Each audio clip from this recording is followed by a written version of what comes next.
Hi, everybody. It's Craig. Welcome to Cutting the Crap with Shap.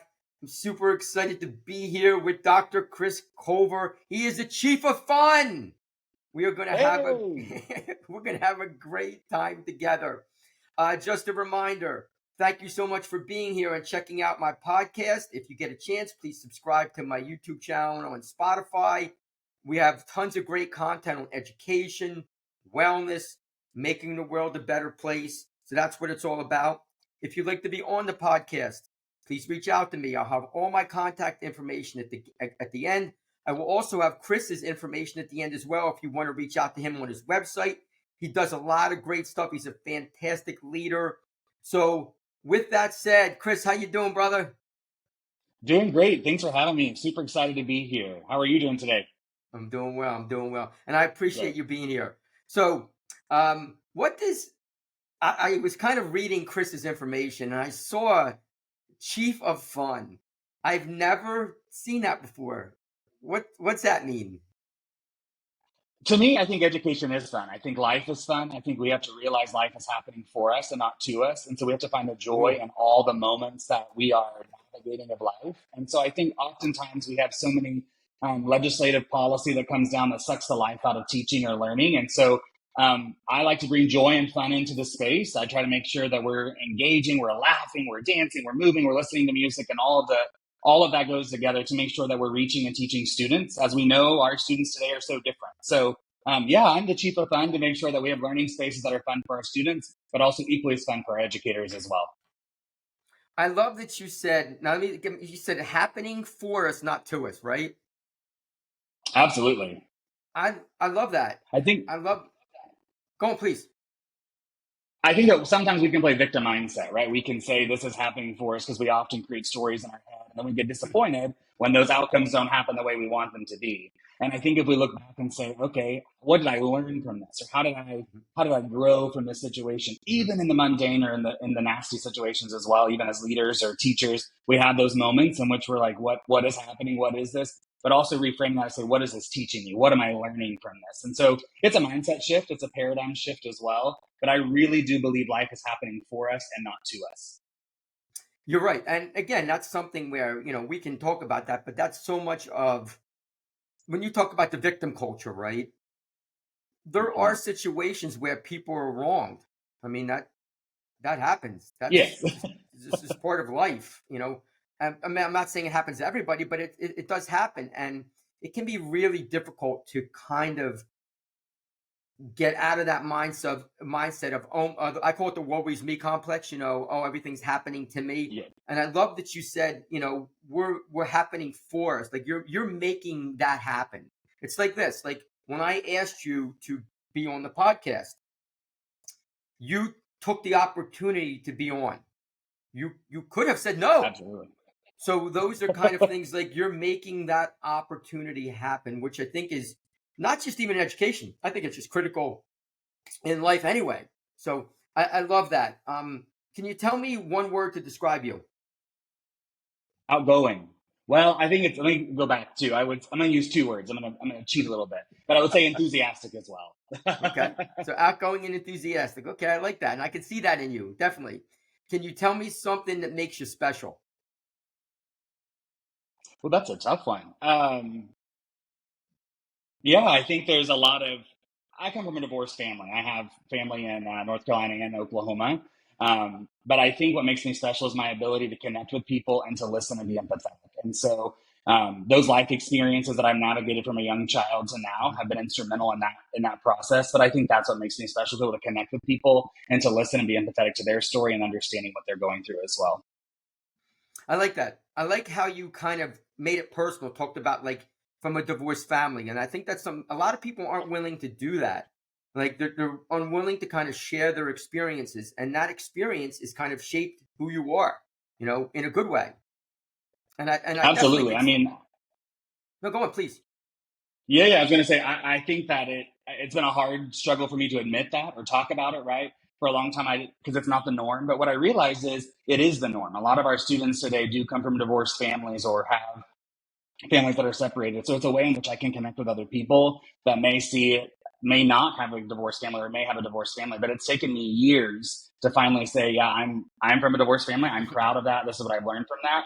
But it takes that V word, right? That big vulnerability in order to have that conversation and to do that. So I appreciate your affirming words and me being vulnerable in this space, but it is the piece that is unique to me because it has provided unique experiences and opportunities from that divorce lens or from splitting time between multiple states and families. And then what does that look like? How do you navigate those different situations when you're in different scenarios or experiences that may not be usual to you? Here's an interesting question for you. I was just thinking about it, just listening to your answer. So I want you to take a second. I want you to tell me on a scale of 1 to 10, and I don't want you to think about your best moment. I don't want you to think about your worst moment. I want you to just come up with a general number. So from 1 to 10, generally, how confident are you in yourself? I'd say I'm an 8. An 8. So it's But I will interesting. tell you that it's been a lot of years of work. It's been a lot of years of internal positive self talk. It's been a lot of growth in my own self. I would say if you would have asked me 4 or 5 years ago, I probably would have had a lower number. But I think earning my doctorate and having to persevere through that process and having grit helped me gain confidence in myself. And so now it's a higher number than it would be then. But it's been a work in progress and it continues to be, if I'm being totally vulnerable. Well, you should be. I mean, and I think that's Yeah. so. So this is something that I'll do this with students. I'll ask them the same thing. Right now, I'm at the high school. I teach older kids, and I'll ask them the same thing. And it's amazing how few kids are even an 8. Most of the kids, again, there's going to be outliers. I've had kids that are 10, and Mm-hmm. I've had kids that are 1. Mm-hmm. Most of the kids tend to kind of package in that, let's say, 4 to 7 range, in and which is typical, you know. What's interesting is you use that number 4. So and you shared that you use this with your students. And I think back immediately to when I was in high school, which, gosh, middle school and high school were some of the toughest years for probably most of us. And Yep. so I think back to high school, and my choir director had asked me one day that exact question. On a scale of 1 to 10, where do you fall in self confidence? And what I said to him when I was a senior in high school was a 4, right? And Yep. so it's interesting that your study supports that as well. That's where I fell. And that's what I mean. It's taken a lot of years to grow 4 numbers to say that I'm an 8 now, but always constantly growing. But I look back and reflect based on the story you share there, and I was in the same spot as some of your students, trying to navigate this world and where do I fit in and where do I belong? Yeah. I mean, we can go down so many rabbit holes with that because that kind of goes back to, well, what is teaching and learning? Like, what Mm-hmm. is it? Like, what is the ultimate goal? When you're, whether you're an administrator, whether you're a teacher, a support staff, whatever your role is with kids, what is the ultimate goal? And for me personally, I've always said this: I'm a relationship guy. Whatever that means, you know, whatever that means. To me, I put connections at the top of my list of things that I try to do each day. It doesn't mean that I don't believe the content is important because, of course, I do. I'm a wellness educator, but I believe that the connections we make with our staff, with our students, with the community are critical for helping to build confidence. If we do not feel safe, respected, valued, trusted, there is no doubt that unless you are supremely self confident, you are going to lose some of that. And your number as a 4 as a high school kid is not surprising at all. That's not Mm-hmm. surprising at all. I see that all the time. And Mm-hmm. what's difficult for students sometimes is they think about it in the lens of when I say that to them, like when I asked you, Chris, you were able to kind of think about it. Like, where am I? And you came up with the 8. For a lot of people, they think about like their worst moment. Like, oh my God, I didn't get this job. Or, oh my God, my boyfriend or girlfriend broke up with me. You know what I mean? And then they think Mm-hmm. about how that made them feel. And I'm like, oh crap, Mm-hmm. my confidence like a 4. That's not what it is. Everybody has tough moments. Like for me, what do you think mine is? Mm. Would you be a 7 or 8 too? Maybe higher? No? Higher? So 9, 10? I'm a 9 and a 10. Good for you. That's awesome. And the reason that is because, well, first of all, I'm 58 years of age. So Okay. lots of life experiences, but also my belief is this. So I would you say in our first 10 minutes we're having a good conversation? Yeah, absolutely. So what I believe is if you treat people with respect and value them and listen to them, then you get that back. You Hmm. don't always get it back, but you get it back a lot. And for me, the reason my number is a 9 or a 10 is simply because I believe I'm a good person. Hmm. That's what I And you believe. treat people with kindness. Exactly. I didn't say perfect. I didn't say perfect. Right. I said a good person. I didn't say strong. I didn't say fit. I didn't say a good teacher. I said I believe I'm a good person. And to me, that is critical to instill in our students.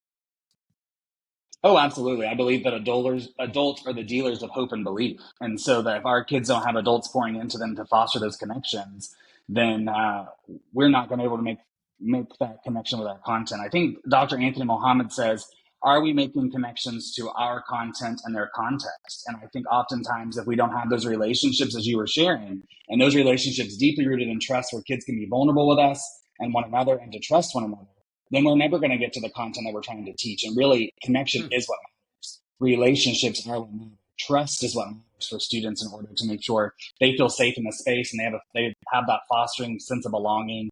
They feel seen, heard, valued, and respected. All the things that you're sharing. And so it does make you a good person um, in the sense that it's going to be replicated to you as well, right? Hmm. Actually, just brought up something that is interesting. How, as a leader, you touched on things that are near and dear to my heart, which I've said as a mentor many times, and that is if you're making the connection, the content is going to come easy. Amen. But I've been around thousands of teachers, thousands. I've 36 years of teaching. I've been around, without just throwing a number out there, 10,000 plus teachers. Wow. Well, because I've been at different schools and, teachers are coming and going. How do you help a teacher who is kind of more content oriented and not connection oriented? Yeah, I think it comes down to coaching and having really honest conversations. As a leader, I always seek to understand what are the barriers in the way to building relationships with students and then working with that teacher to remove those barriers. Or model teaching, right? Or showing them, providing pathways in which they can observe other teachers. But the biggest thing that I want them to understand is that if it's what Theodore Roosevelt tells us, if kids don't know that you care, then they don't know. Oh gosh, I'm messing up the quote now. If kids don't know how much you care, um, oh, the last part of the quote just left me, but you know the quote that I'm talking Yes, about. yes. Yes. So what I try to work with teachers on and any educator is making sure that they understand the power of relationships and they've got to connect with students, even the ones that they don't necessarily know how to connect with.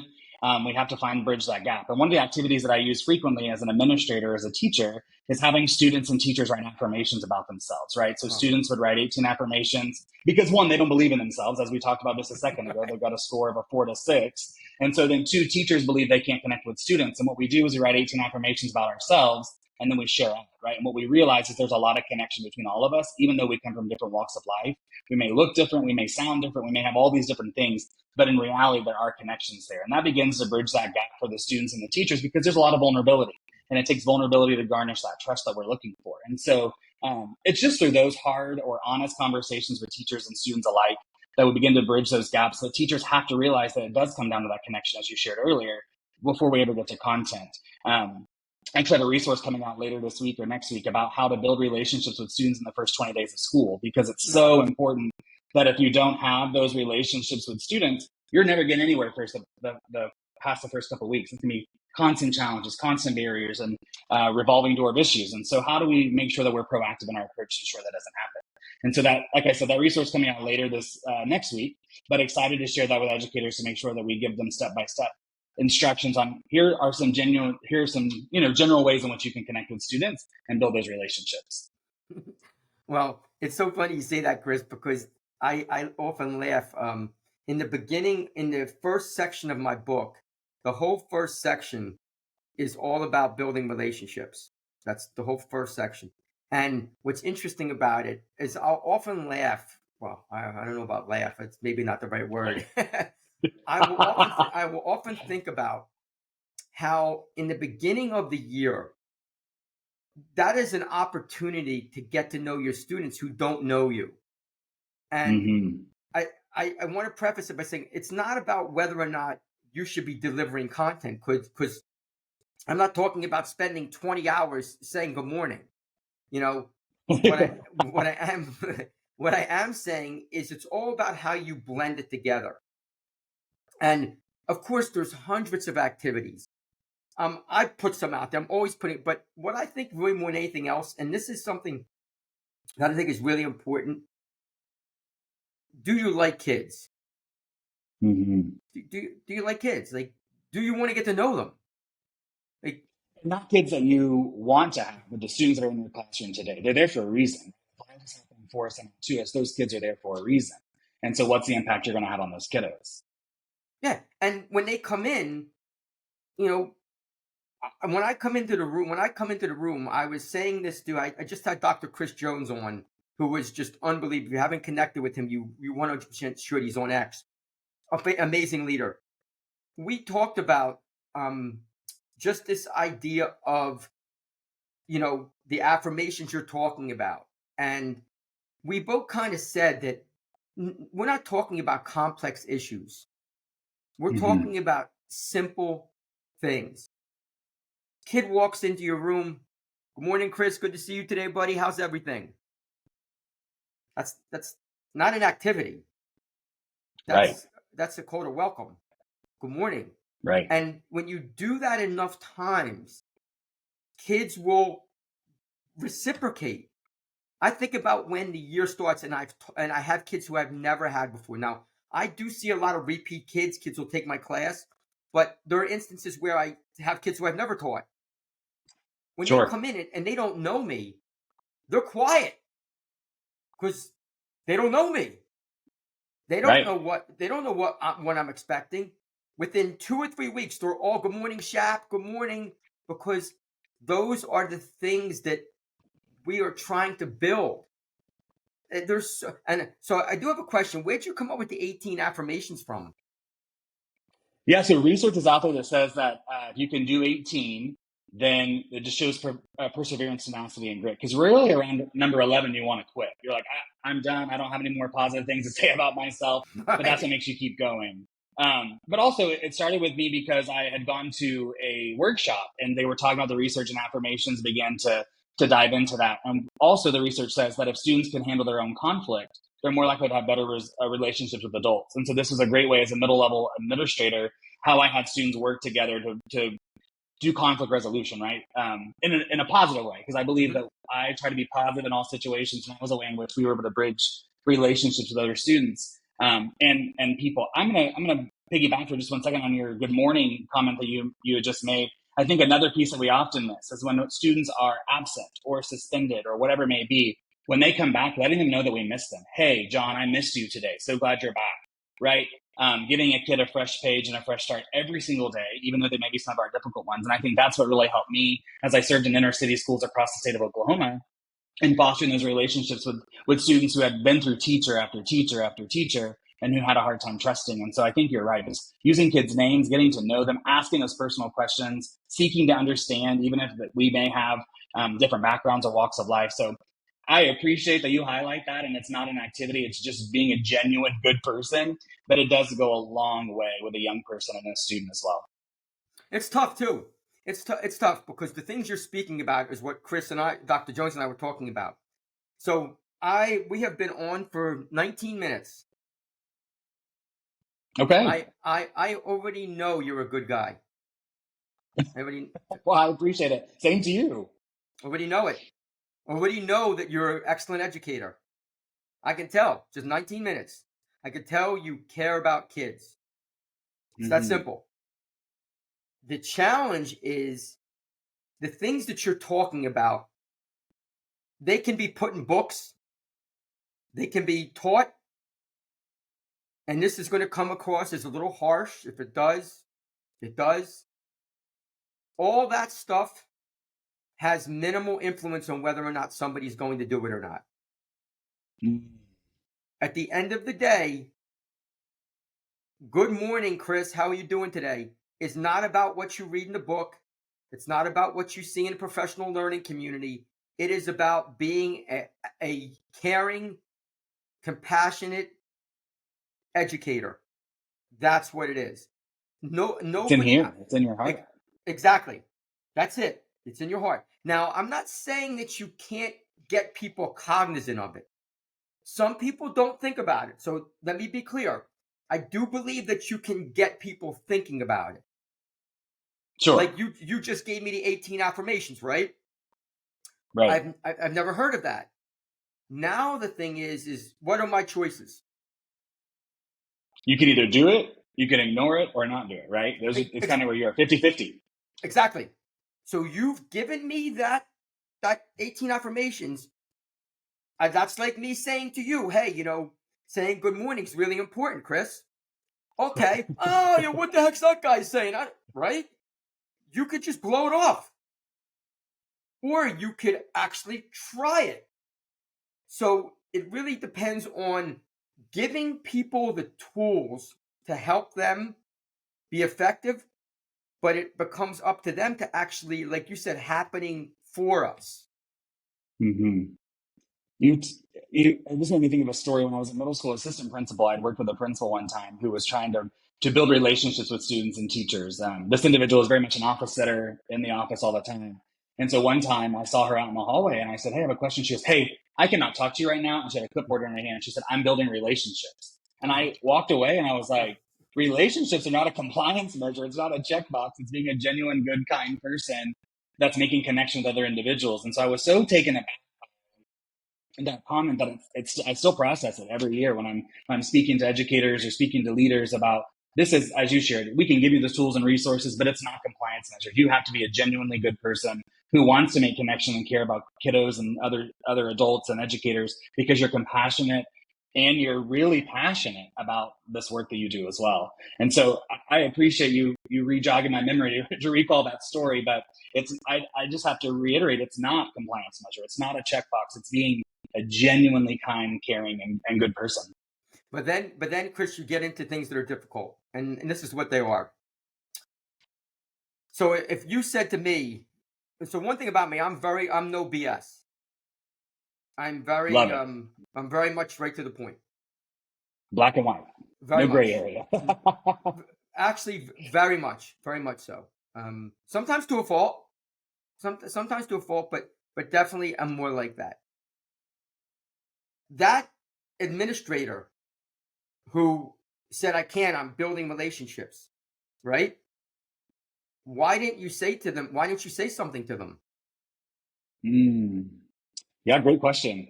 That's definitely a learning opportunity for me as I reflect back and should have had a different conversation. I think as a young, naive assistant principal who was navigating a seasoned administrator, I don't think I had a voice, right? That specific school is what led me to go research for my EDD about school culture, motivation, and the impact on teacher retention, because that specific school culture was so horrific. And I think because of the fear of retaliation, or the fear of, let's just say, fear, right? That's why. But as I've progressed in my career and I reflected back on different situations, specifically that one, I've never been asked that question. But I think in this space today, I think back about that's why, but it was a missed opportunity to help educate, right? But as a young administrator, I was fearful of what that was going to look like or what the retaliation would be. And I know that's the same for a lot of our educators. Yeah. Of course. And that's not a gotcha question. That's No. I knew you were going to say that. I knew it, because when you're a new leader or a new educator, if you knew what she did was wrong, right, you knew it, because you said you were right. taken aback. And my thing is, like, so for me, if I see that, I'm calling it out in a positive way. Hey, you know what? That's awesome. I love the fact that you're trying to build relationships. but it's not really about Mm. checking it off on a piece of paper. It's really just say, so you have to kind of recognize what the person's doing, but then reframe the message in a different way. I love that. Instead of just walking away, because when you walk away, that person keeps continuing to do it. That's right. You're not wrong. And they keep doing it, and then when somebody has the guts to say something to them, they're so ingrained in what they've done, it's very, very hard to change.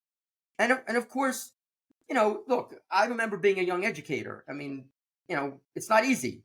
It's not easy to speak No. up because, well, for lots of reasons. You have a job, Right. and I don't care who you are. I don't how if your confidence level's a 10, doesn't matter. When you have a job and your future is riding on that job, it is very difficult to speak your heart, not your mind. Speak your heart. Mm-hmm. They're different things. Speaking from the heart is me saying, if that administrator was you and I saw you writing, my heart is going to say to me, hey, Chris, I love the fact that you're trying to build relationships. My suggestion is put down the clipboard and let's just talk. That's a really great way to build a Right. relationship. That's not the mind. That's my heart saying me to do that. And that can be really challenging. It kind of like leads right into this. Like we were talking about this before, like this educating from a leadership perspective. What does that mean? What does it mean and how do you do it? To me, I think it means that we're all teachers and educators no matter what role in which we serve, right? We are in a business for students. We are here to serve communities of students. And I continuously say that students don't choose where they go to school, but we choose where we teach and lead. And so if the student demographic isn't easy for us or reflective of our values, then perhaps we need to explore other opportunities elsewhere. But our kiddos deserve educators who show up, who are on fire every single day for them, who are passionate about what we do. And so as a leader, it's really important that we embody those same attributes we're looking for teachers in the classroom, right? So removing barriers for teachers and leaders, making sure we're visible and present and connection, building those relationships are the exact same way we do with students. It's just with different individuals at a different level. And so that's what it means to me. And that's how I've always led, is making sure that I apply the same principle that I did in my classroom to leaders. I think my previous superintendent shared often, she said, now cabinet is my classroom, right? She used to be a kindergarten teacher and so now this is her classroom. And it's the same philosophy. I think that no matter what role in which you serve, we're always trying to foster those relationships and making sure we're educating and teaching and leading alongside those that we serve. I love that you said being present. I love that. It's What critical. does that look like? Be visible. I think that we have to be present in the moment we're connecting with people. I think oftentimes we can get distracted by the old cell phone, right? Mm-hmm. We can have text messages and emails and phone calls and all the things. But when someone's speaking to you, look in the eye, listen, right? I know this, the adage is true. We have 2 ears for a reason and one mouth. We need to listen more than we speak. And so how do we listen? How are we visible? How are we present? Some of the office work can be done after hours, but our kids and teachers are there during the day. We've got to be out among the students and among the teachers to build that community that we're looking for, to foster that culture that we know that we want, and those relationships that we need with all the stakeholders. And so that's what it means to me to be present. It's long hours, unfortunately, as a leader sometimes. Can be long days, but it's the same for a teacher, no matter what you look like. You're making phone calls, you're doing games, you're connecting with students on the weekends. There's all kinds of things that happen, but it's making sure you're being visible and being present for those that you serve and you lead alongside. You said that, got me thinking about this. How do you balance though that? Because I know you said something about the long hours and things like that, and Mm-hmm. I'm gonna push back a little bit for a second. So when I first started teaching, and when I first started teaching, and I was coaching, my typical day was I'd wake up at about 5:15 in the morning. I'd get to work by about 6:15, 6:30. I'd teach, I'd coach, and I would not get home till 6:30 at night on many, many days. While that was great for supporting my students, it sucked for my personal life. Oh, for sure. So I think that there is a thing where I don't want to say work-life balance because I was on with this guy, Chris, and he talked to me about that. And I think it's more along the lines of how do we keep ourselves emotionally, physically healthy while also keeping the relationship strong with others, even though our jobs demand that time. So I know that seems like a lot of stuff there, but I do think that it is critical, especially for newer educators, people that are watching, to be able to. I got it. I was going to say balance, but I'll change it like this. Think about a pie. If Mm-hmm. if you have that pie and 80% of that pie is designated to teaching and only 20% is designated to the rest of your life, it is going to be very hard to stay motivated and stay effective for a long term. So what would you say to people who are struggling with that, like that balancing thing? Well, I think you named a lot of the key attributes, right? We got to pour into ourselves before we can pour into others. And I know that's a saying that's been used over and over and over again, but what does that look like? And what's interesting is I had a friend text me last night. And she said, "Hey, how did you handle burnout? Like, have you ever been burned out, or how do you handle burnout?" And I think one of the things that really stood out to me in reflection in that response to that text message was just making sure that I was honest. And so as you shared, exercising, physically active is really critical. Being out in nature is huge. Just being mindful of that. I've turned off notifications for email and social media on my phone because I know those dings and all that can make you get hyped up and worked up. And I served as a previous communications director. So I was always on no matter what time of the day it was, even 3, 4 in the morning. And so had to restructure that piece as well. I think making sure we're intentional with our time, giving ourselves time, right? Turning it off at certain times. And I know that's easier said than done, but making sure we have those clear boundaries so that we are protecting our time with ourselves and with our family, and that we're not just pouring all into our job and our students, but we're pouring into ourselves as well. And so if that's reading, if that's journaling, if that's going out into nature, if it's talking with whatever it may be that fills up your cup. For some people, it's just taking a bath and soaking in lavender salt, right? It all looks different for every person. But I think that if we don't pour into ourselves, then we really can't pour into other people. But I think social media and our phones and technology has driven us to be on and wired to be on all the time. And so what's worked for me is just turning off those notifications, turning off those dings, those badges, and then setting clear parameters around technology usage and times for me so that I can be ever present for myself or other people as well. Love it. Love that. What do you do? How do you do it? How do you juggle all the pieces that are demanded of you as an educator and all the roles that you carry as well? Well, for me, everything is about self-reflection. Mm. Because I've said that I've coached for 30 years. Mm-hmm. But the first 2 or 3 years I was assistant coaches. I was like coaching with, and that wasn't as bad. I was able to juggle things, but then I became a head coach for about 15 years. And being a head coach, my competitive nature, my kind of driven attitude, that was difficult for me. It didn't seem it in the moment because we were really successful, and that Mm-hmm. success is great for your ego. It makes you feel validated, which that's horrible. You shouldn't need to feel validated for that, but I was young. I was a younger guy. You're Sure. trying to prove yourself. Another bad thing. You shouldn't have to prove yourself. Right. Be true to who you are. But my Yeah. point is that for me, what I learned through lots of experiences, loss of my parents, different things in my life, was really, I hold near and dear about four things. Okay. These are what they are. Okay. My family is number one. Number one.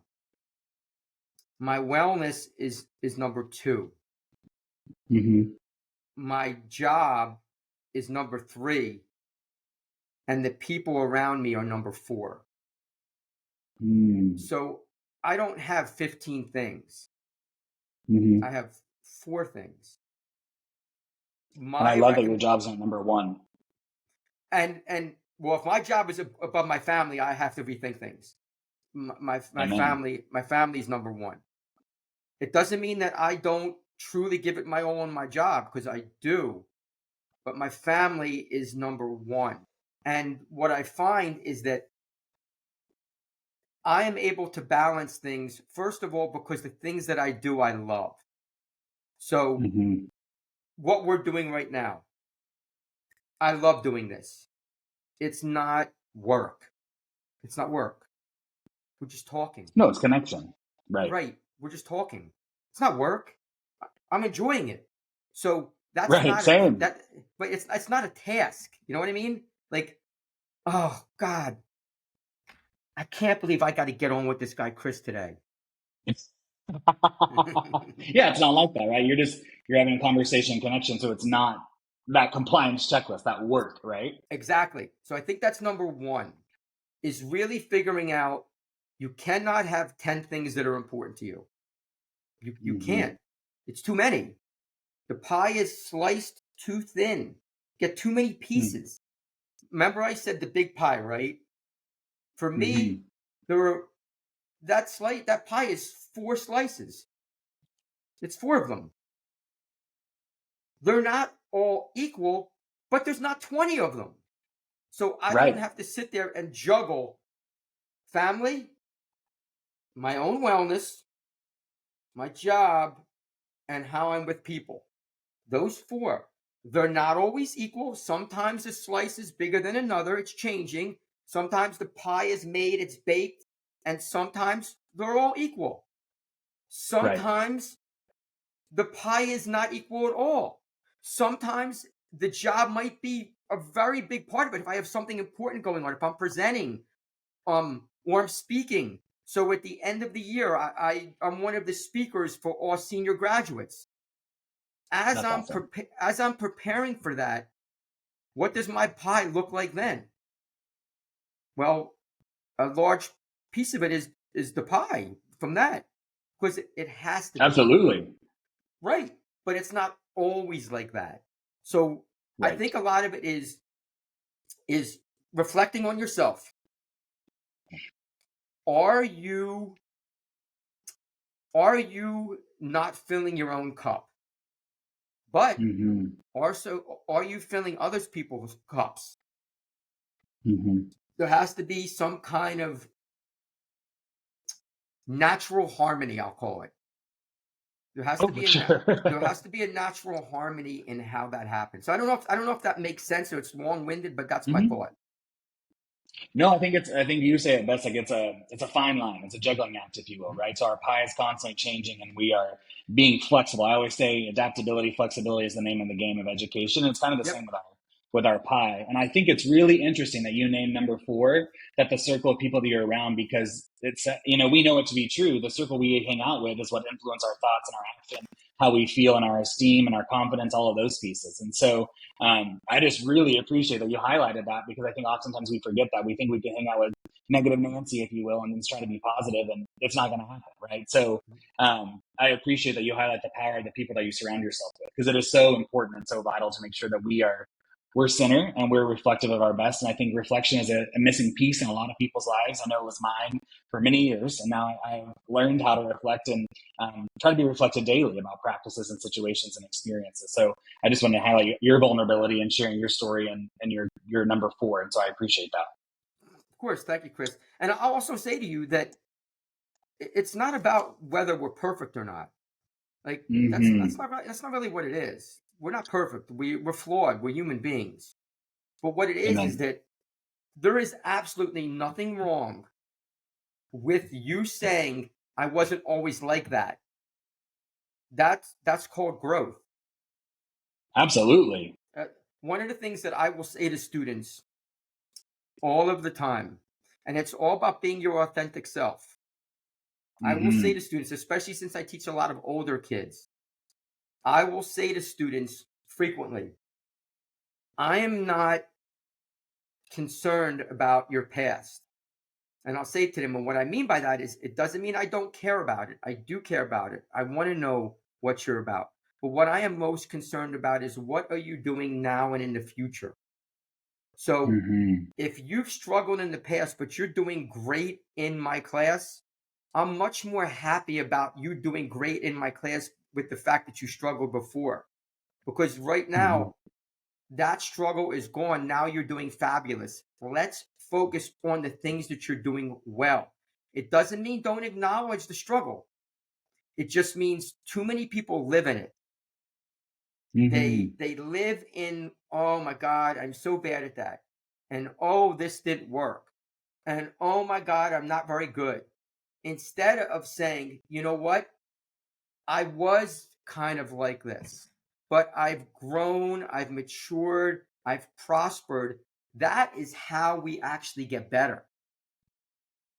Absolutely, and I think we have to make sure that our students can identify the steps they took to have grown, right? And then how do they apply that same strategy to other situations so that they don't stay in that negative self talk or that, oh, I'm not good enough or this sucked or this whatever. Because most of the times a similar strategy can be applied to multiple situations and then still find the good in the situation. Like I said, life is happening for us and not to us, but that's just a mindset shift. That's a paradigm shift first time individuals, and I recognize that because before I was in that victim mindset, right? I was like, everything sucks, my life sucks, my dad and my parents are divorced, I hate it, right? But then I had to reflect later in life and realize that there's a lot of blessings that I have. There's a lot of growth that I've experienced, and I would say even the last 3 or 4 years, I've grown even more um, because I wasn't there before, but now I see it differently, and I am reflective. So you're absolutely right. Our kiddos need that fresh start, that fresh blank page each day, but it's not that they're not a victim of their past. They can use their experiences to help them be successful today and in the future. And so I couldn't agree more with you on that statement, how you're helping your students be successful. I would say to you something that you just said that you had to do something. Well, I have to do this, and I will tell you that, well, first of all, you don't have to do anything. True. That is very true. Well, as a wellness educator who's really into fitness, like that's kind of a huge passion of my life. It was like my number two.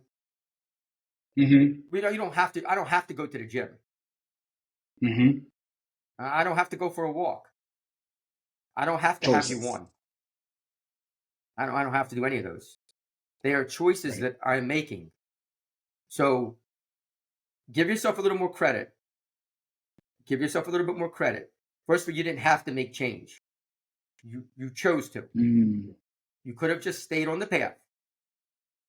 Could have stayed on the path of doom and gloom. Oh my God, woe is me. Oh, I'm not treated right, and oh, my parents are divorced, and you could have done that, right?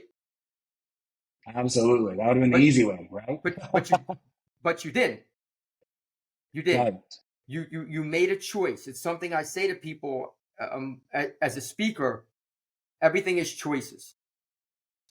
They're not always easy choices. We're not talking about whether to have an apple or an orange. We're talking about difficult choices. How do I change my Mm-hmm. mindset?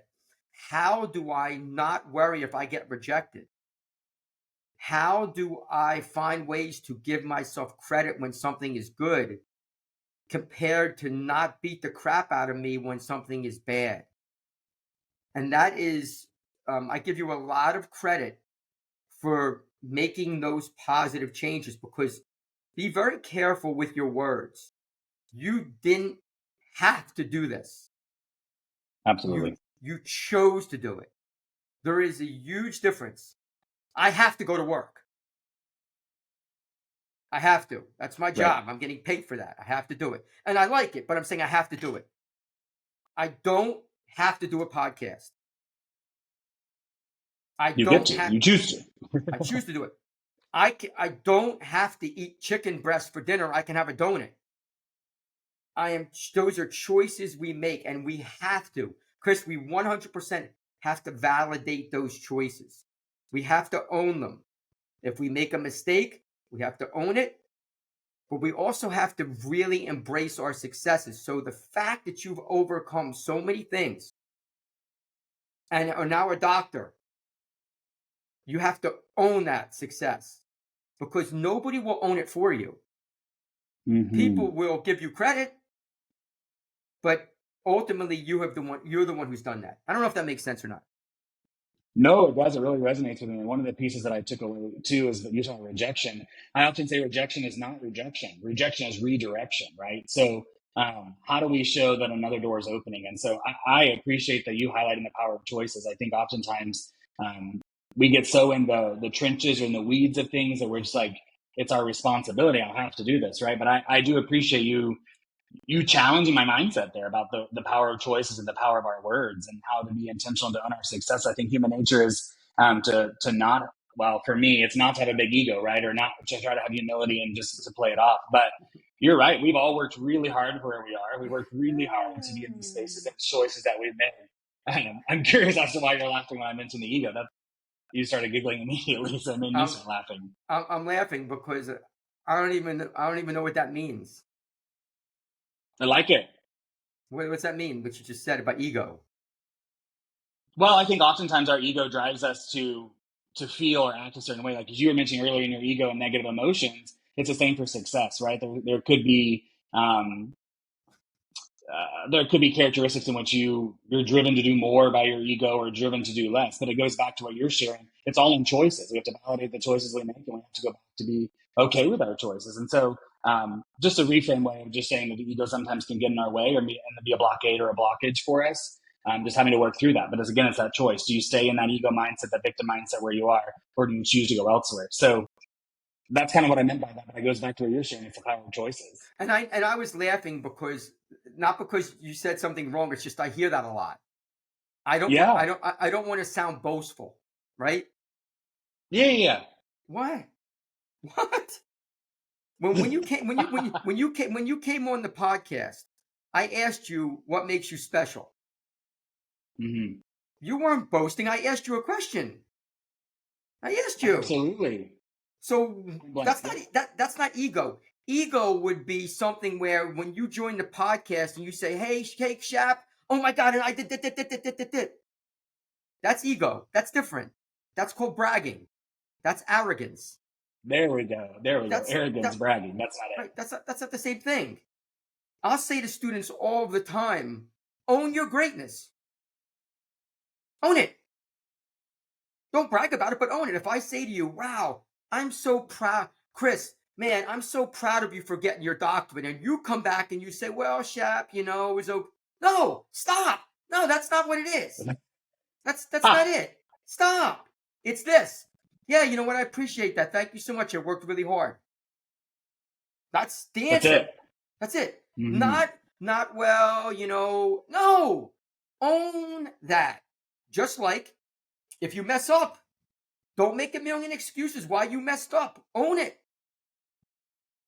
Yeah, here's where I messed up. Here's what I learned from it. Here's how I get better, right? Yes. Like just do the thing. Exactly. Got to take, that's a mind shift. Like, and again, you know what that goes back to? What was the C word we talked about? About confidence. Sorry, I thought about courage for a second too, but it's like it's being courageous and confident. It's both. Somebody who is a 3 is going to have so much trouble admitting that they did something well because they lack confidence and they lack the courage to put themselves out there because they're afraid they're going to be judged. When absolutely, in both instances, in both of them, if you say to me, man, Shap, you know what? I am proud that I got my doctorate. And I say, you just got it like that. And I'm judging you. That's your choice how you react to it. Yep. You can, get defensive or you can just ignore it. Or you can say, no, Craig, no, I worked really hard for that. I earned that. Those are all choices. Absolutely. I think you made a point too, like people are going to talk about it regardless, right? So like you could have this nervousness if someone's going to say something. I read this affirmation card a couple of days ago that says, Karen's going to talk crap whether you do it or not. So let Karen talk crap, right? And it's the same thing you're saying. You can make a choice to be vulnerable and put yourself out there and keep hustling, or you can be scared or have fear run your life that someone's going to say something about you. Regardless, people are going to talk about you. So just do what's going to make you happy. It's that choice. So I appreciate you just re-emphasizing that. I was sitting here thinking about that card and Karen for a second. I was like, he's right. It relates back to that scenario. It's like this. We're doing our podcast, and obviously, I hope that thousands of people watch it. Absolutely. If they don't, I'm not losing sleep over it. That's right. I'm glad we were able to still connect, even if it's just the two of us, right? But that's a mind shift. One of Yes. them is all about wanting to feel validated. The other one is not about that. It's about making the connection. If you and I talk and we have this amazing conversation and nobody sees it, we still had an amazing conversation. We learned a lot about each other. Okay, Right. great. If 1,000 people watch it, great as well. In That's both right. instances, they're still great. We have to stop putting parameters on what has to be something. There Yeah, it is goes back to what I no, was sharing at the thing at the beginning, like the story in our head, right? We create these stories in our head or these yes, parameters that determine success. That's not success, like it's you shared. This is great, the two of us, or it's great with 1,000 people or 1,000,000 people. It doesn't matter. yep. There's still greatness in this experience. It's we can't have predefined outcomes. We have to ebb and flow to make sure that we know that life is happening for us, and whatever is happening is the way it's supposed to, and whatever's happens next is the way it's supposed to. It's that mindset shift that we keep talking about. I love it. So here we go. Let me ask you this question: how do we make the world a better place? And I'm talking about outside of just education. What do you think? I know it's a loaded Be question. kind. Be kind. I think I try to compliment people just in my day to day life, going to the grocery store, going to the post office, where it may be. I try to find someone and someone, hey, I like your smile, I like your glasses, like your nails, like your attitude, or try to find connection. But I think there is so much hate and division in this world right now that there is power in being kind individuals and being complimentary. I don't think enough people hear enough positive in their life, and so trying to put out positive things. And I know that's more than one thing to make the world a better place, but it kind of all synonymous together to be that kind, positive person. Because if you can't find the light, then be the light. That's my Ooh. saying of how I keep moving forward in the day to day life. What did you say? Say that again. If you can't find the light, then be the light. Oh, that's our title, Chris. There it is. I love that. If you can't find the light, be the light. That's right. Wow, dig it. I'd also say that this is kind of another thing. I don't want to say there's not. I don't want to say there's not a lot of divisiveness and hate in the world because Mm-hmm. I don't know what a lot means. Fair. But what I would say is there's way more hope and kindness. You just don't see it because Absolutely fair. because what happens is a small number of people who have very strong emotions towards hate or divisiveness, they have a loud voice. Mm-hmm. And people that are generally happy and giving and kind, like you and like myself, we're just in the background doing a podcast. When somebody Mm-hmm. else is out on X or out on Instagram or out on TV sharing a very negative, toxic message, which is getting lots of play. And it's getting lots of play because it is toxic. Mm-hmm. That's why. If I put out on X, man, this guy Chris is an amazing dude. It's going to get some likes, right? Right. It's not going to get a Hopeful. million, Just kidding. There's confidence there. but it's not going to get a million Yet, right? because The power of yet. because it's normal. If I Mm-hmm. say Chris is a great guy, it's normal. There's nothing spectacular about that. But if I Mm-hmm. post something out there that is toxic, very toxic, it gets play. I don't want to delve into it because it's just beyond the scope of the podcast, but I'll just simply Right. say it gets a lot of play. I do think that there's obviously divisiveness in our world. There's hate in our world, but there's also a ton of kindness, a ton of hope, and a ton of love in our world. It is our choice where we want to spend that. Absolutely. And I think that's what it takes. We have to choose to be kind. We have to choose to find positive interactions. We have to make that choice, as you've been saying this podcast. And it's so true that if we don't choose to pour in love into other people in our interactions, then we really aren't being that genuine, compassionate person that we want to be. And so it shouldn't be a life checklist. It really is an attitude of kindness. It really is an attitude of gratitude, if you will. And so it's a life work. It's not just a mind. It's a mindset shift, right? It's a way in which we have to approach situations and people we come across. But it's not about compliance. Is the word I was looking for. Going back to that compliance, just being a good Yep. person, genuinely kind, caring, compassionate person as you interact with people through each day.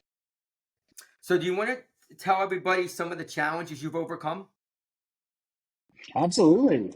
Um, as a middle school administrator and educator myself, navigated a lot of rejection. Right? I'll be really vulnerable as an openly gay man in Oklahoma. It's even more challenging to navigate some of those situations. And so I've overcome um, rejection. I've overcome death in families. I've overcome setbacks, all kinds of situations in life that have kind of led me where I am today. But each experience, while I could have fallen victim, and I did, as I shared earlier, I have fallen victim to those things, saying, well, I'm not good enough. I'm not that. What I realized is it's catapulted me into different spaces later in life. And I didn't realize that rejection then was really redirection for later in life.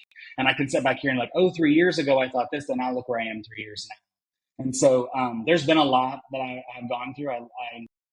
I had ACE scores, right? Adverse childhood experience scores, scale of 1 to 10. I'm a solid 9. So I know that I had a lot of childhood trauma that I had to work through to figure out, hey, how do I make sure this doesn't replicate later in my life, right? That choice that you talk about. How do I choose to heal from this to make sure that I don't let that linger into my adult life and those things? And so that had happened at an early year as a young administrator. And then again, there's that growth, that choice to figure out, how do I grow beyond this? How do I overcome these challenges and obstacles? And so in all vulnerability, it just took a lot of reflection, as you shared, and a lot of positive self-talk and a lot of positive self-work, and making sure that I was pouring into myself to grow and to be a better person, not just in education, but just as a genuine, kind, caring person. How do I be a better person to make sure that it is then replicated into my professional space?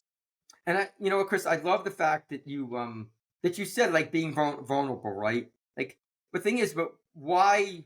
What's the downside of you telling your story the way you just did? Yeah, I mean, I think there's a lot of protection there still, right? There's a lot of not opening up a lot about the space of like what were the exact things that necessarily happened, and so there's limited vulnerability, if you will. Mm-hmm. But if you think about it, doesn't it feel good to talk about it? Oh, for sure. It's like weights coming off your shoulders when you're just open and free about like, this is where I am, right? So it's Exactly. that choice to safeguard or protect yourself, or that choice to be open and vulnerable. So I appreciate that push. Yeah, that's true. I mean, if people ask me about my life, I am very very willing to share almost everything. I mean, I would never share everything, but most things I'm very willing to share. Just like you did. You just talked about like your vulnerabilities and things that you had to get over. But that's great. That's part of growing. That's part of being a confident Absolutely. person. Tell me a few things that you're proud of. Well, I am proud of getting my doctorate. That was one of the hardest things. Actually, I'm proud of going to school. And why I say that is I dropped out 3 times in my undergrad because my parents wanted me to be business minded, right? They're going to go be a business, we're going to do business. I knew from a young age I wanted to be a teacher. There's a picture I use in my presentations of me sitting at a desk reading the dictionary upside down when I was in 3rd grade that I was reading, right? I was really proud of that moment, but I knew that I wanted to be a teacher. And so when I dropped out 3 times from business school, I went back to get my English ed degree. The path started to become more aligned, and then I just kept going from my master's and my doctorate. So really proud of that. I'm proud of the work that I've done with students and the connection that I have with those students still now. Most of them now have graduated high school or even college and now in the workforce, serving our country, doing a multitude of things. So that I'm really proud of that. And I'm really proud of being a strong partner, brother, and son. My family really matters to me. My multiple parents that I have, because I have 4. Well, so it's a little bit different, but I'm proud of those moments, and I'm proud of my life and my life story. It may look different, what I thought was normal to everybody else, but it's uniquely me, and it makes me who I am and authentically myself, so I can show up that way each day. I love it. What a great message. Is there so for people watching, if they want to reach out to you, how would they do that?